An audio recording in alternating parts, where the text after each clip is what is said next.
Even before the COVID-19 pandemic, disruptions caused by rapid innovations and climate crisis threatened the exclusion of many sectors in society. For the fashion and design industry, this includes the makers of things we buy. While designers like Diane make beautiful designs and reap high margins, garment makers like Maria and weavers like Weena typically get the smallest share in the trillion-dollar pie of the fashion and design industry. Now, even designers and large retailers have been struggling to survive. The whole industry has been shaken to its core. Before the lockdowns were declared in the Philippines, our team in Panublix had the goal of creating a platform that can bridge our Philippine weavers and garment makers to the global fashion and design market. We had our sights set on connecting with weavers in Iloilo, Philippines, which was known as the textile capital of the country. But when lockdowns were declared in March last year, our plans were put on hold.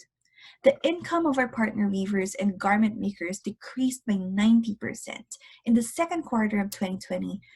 All the more were we motivated to make Panublix work. This is what we did. To answer the call for local PPEs for frontliners, we aggregated garment makers in a digital system so donors can easily procure PPEs when supply chains were disrupted. We were able to produce over 200,000 worth of PPE suits, and this became a crucial income source for our garment makers. When the demand for cloth face masks increased, our weavers pivoted to sewing face masks using the Hablon weaves, thereby helping liquidate their stock and providing cash flow to their families. We also set up an e-commerce site that can give them direct access to the global market.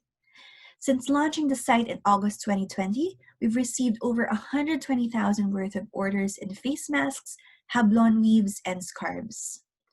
Over 300,000 worth of sales, at least 6 community partners onboarded, market access to over 30 countries worldwide through e-commerce, and secured partnerships with government and private sectors. All these happened in less than 10 months. We hope to be able to connect Philippine weavers and rural garment makers in the Philippines to the trillion-dollar fashion and design market. But we know that to do this, we not only need tech, but also an ecosystem of partners from public and private sectors to facilitate digital adoption among weavers and garment makers. We invite you to join the mission. If you're interested to connect, learn more, or even invest in this mission, contact us at panublix@gmail.com.